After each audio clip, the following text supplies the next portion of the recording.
चार लड़का सफर में था, 4 लड़का सफर में है, उसमें से एक लड़का नमाजी था बेचारा। मसाला पता नहीं, मसला नहीं जानता है, लेकिन नमाज पढ़ता था।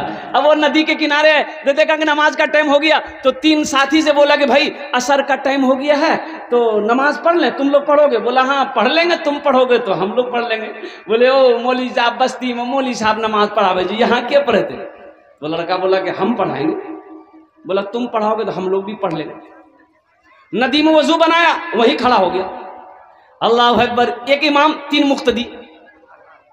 अब नमाज पढ़ ही रहा था, अब दरिया में एक मछली उछली, बड़ी मछली थी, भाम। एक आदमी बोलिए भैया की कूद लो। दूसरा बोला कि तुमको मसला मालूम नहीं है कि नमाज में नहीं बोलना चाहिए? तो तीसरा बोला कि हम नहीं बोले। इमाम साहब बोले कि अल्हम्दुलिल्लाह तुम लोग की किसी की नमाज नहीं हुई, हमारी नमाज हो गई, इसलिए हम नहीं बोले। इमाम साहब ने एक आदमी को कहा कि भाई तू नमाज क्यों नहीं पढ़ता?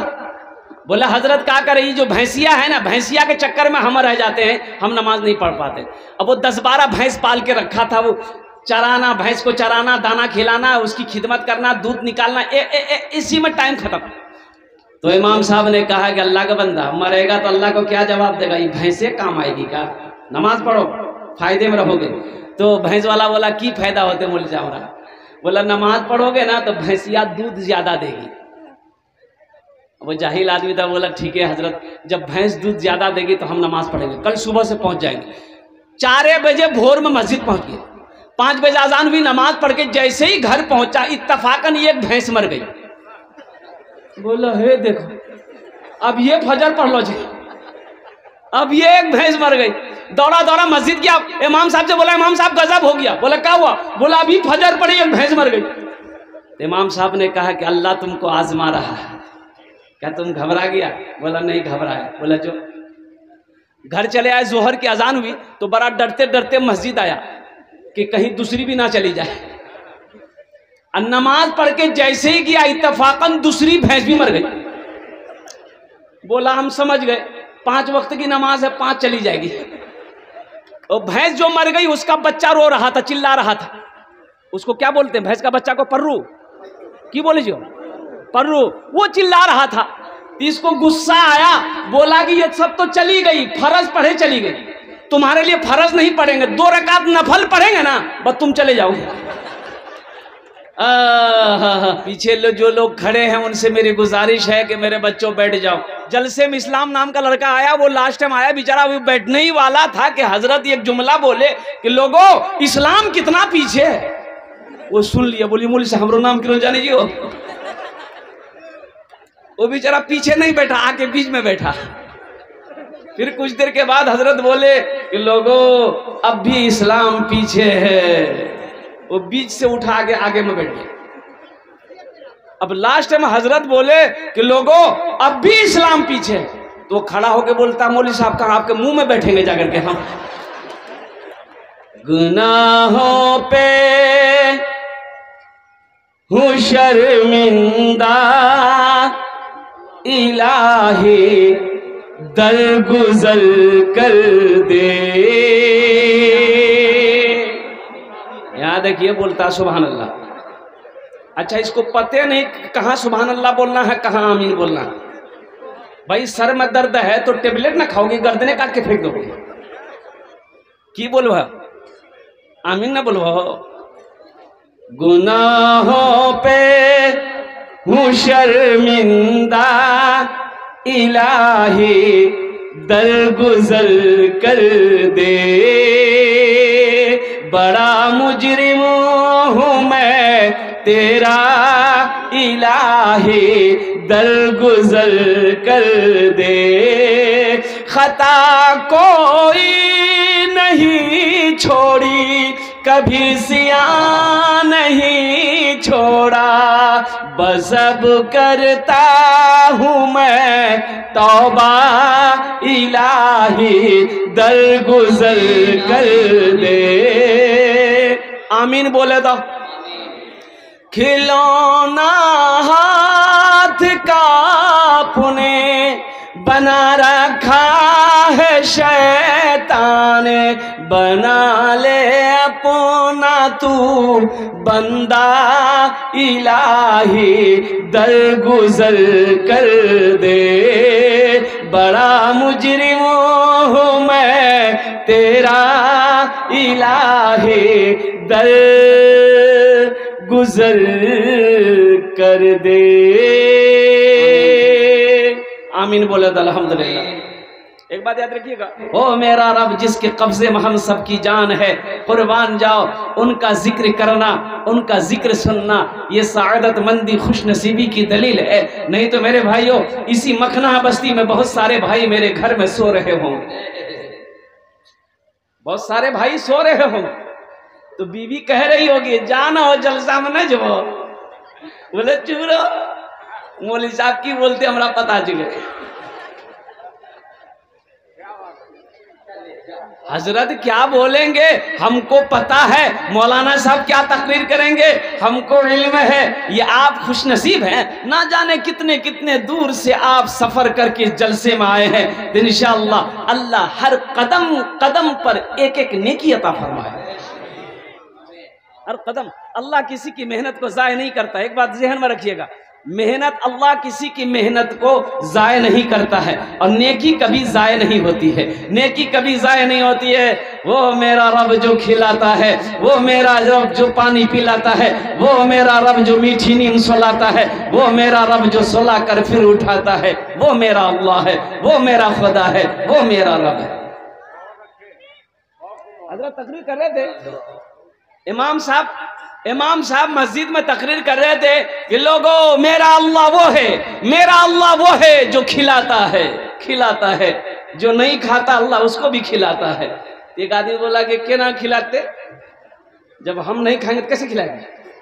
बोला खिलाएगा, वो मेरा अल्लाह खिलाएगा। बोला हम आज से स्टार्ट करेंगे, देखते अल्लाह कैसे खिलाते हैं।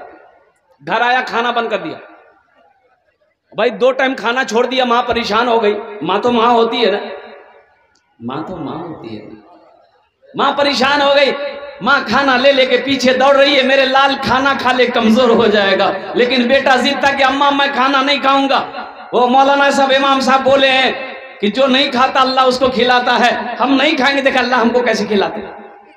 माँ परेशान रही ना, ये नौजवान सोचा कि घर में रहेंगे ना माँ परेशान करेगी। घर छोड़ के पास में जंगल था, जंगल में चला गया। बोला जंगल में रहेंगे माँ डिस्टर्ब नहीं करेगी। जंगल में गया तो माँ पीछे पीछे थाल में खाना सजा कर लेके जंगल चली गई। मेरे कलेजे के टुकड़ा खाना खा ले बेटा, मेरे लाल खाना खा ले।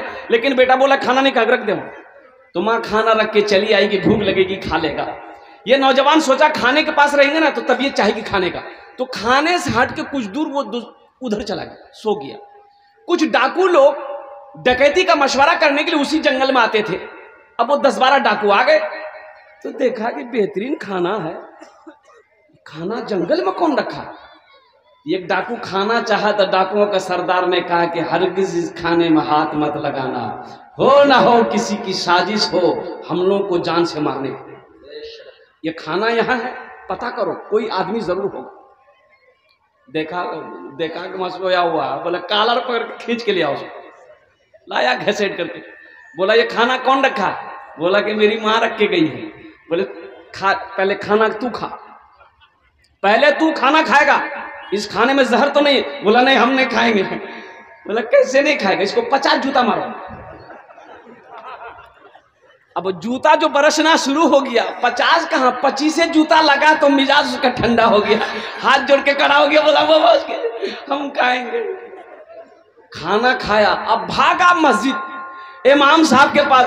बोला इमाम साहब तू इन्हें बोल रहा हो कि अल्लाह तो खिलाता है, लेकिन जो नहीं खाता अल्लाह उसका जूता मार मार के खिलाता है। अब बात समझ में आ गई, वो मेरा अल्लाह जो खिलाता भी है, पिलाता भी है, मीठी नींद सुलाता भी है, वो मेरा रब। ए मेरे नौजवानों, आओ अपने रब से लो लगाओ। हजरत उमर फारूक रदी अल्लाह ताला अन्हु मस्जिद नबी में सोए हुए हैं, ख्वाब देखे। ख्वाब क्या देखे? एक आवाज आई, कानों से टकराई मेरे रब की तरफ से कि उमर उठ, वो जन्नतुल बकी में मेरा एक बंदा मुझे पुकार रहा है, उसकी मदद कर जाकर। हजरत उमर फारूक रदी अल्लाह ताला अन्हु की आंख खुली, फिर कहाँ सर पे अमामा का ख्याल रहा, न चप्पल जूते की ख्याल रही। और कुर्बान जाओ, मस्जिद से निकले खाली पैर दौड़े जन्नतुल बकी की कब्रिस्तान की तरफ। ये मस्जिद नबवी है, ये यूं वो कब्रिस्तान जन्नतुल बकी है। हजरत उस्मान गनी रदी अल्लाह ताला अन्हु का भी कब्र अनवर वही है। हजरत फातिमा ज़हरा रदी अल्लाह ताला अन्हा का भी कब्र अनवर वही है। जन्नतुल बकी कब्रिस्तान में हजरत फारूक आजम रदी अल्लाह ताला अन्हु जब दौड़ रहे थे ना, तो वो जानते वो कौन, वो बूढ़ा आदमी था। वो कौन था जिसके लिए अल्लाह ने उमर को दौड़ाया? वो जानते कौन है? वो गाने वाला था। वो गाना गाता था, लोग उसे खिलाता था। लेकिन बूढ़ा हो गया, आवाज खत्म हो गई, आवाज दब गई। तब कोई खिलाने वाला नहीं था। दाएं देखा, बाएं देखा, आगे देखा, पीछे देखा, कोई सहारा देने वाला नहीं था। तो अर्श की तरफ निगाह को उठाया कि मौला तेरे सिवा कोई नहीं, तेरे सिवा कोई नहीं। तो वो बूढ़ा देखा ना, उमर आ रहा है दौड़ा हुआ, तो बूढ़ा भागने लगा कि खैरियत नहीं है। तो हजरत उमर फारूक ने फरमाया कि अरे रुको रुको, मैं अपनी मर्जी से नहीं आया हूं, मुझे भेजा गया है। वो बूढ़ा रुका, मैं किसने भेजा? तो हजरत उमर फारूक रदी अल्लाह ताला ने जवाब दिया कि जिसको तुम याद कर रहे थे उसी ने मुझे भेजा है। जिसको तुम याद कर रहे थे उसी ने मुझे भेजा है। वो बूढ़ा वहीं पर बैठा सारो खतार रोने लगा। कहा कि मौला आज तक तेरी नाफरमानी करता रहा, कभी तुझे पुकारा नहीं। आज अगर पुकारा तो सिर्फ अपनी पेट के लिए पुकारा, और तुमने उमर जैसा खलीफतुल मुस्लिमीन को खाली कदम मेरी मदद के लिए भेज दिया। एक चीख मारी, वहीं इंतकाल कर गया। हजरत उमर फारूक रदी अल्लाह ताला अन्हु ने, कुर्बान जाइए, आपने खुद उस बूढ़े की जनाजा की नमाज पढ़ाई। मेरे नौजवानों, अल्लाह बड़ा प्यार करता है अपने बंदों से, अल्लाह बड़ी मोहब्बत करता है अपने बंदों से। तो बंदों की जिम्मेदारी ये फर्ज है कि वो भी अपने रब का शुक्र अदा करे, अपने रब से मोहब्बत करे, अपने अल्लाह से मोहब्बत करे, और जो भी मांगना है अपने अल्लाह से मांगो। ओ मेरा अल्लाह के सिवा कोई देने वाला नहीं। इंशाल्लाह अल्लाह से लौ लगाओगे मेरे बच्चों, भाई लौ लगाओगे इंशाल्लाह।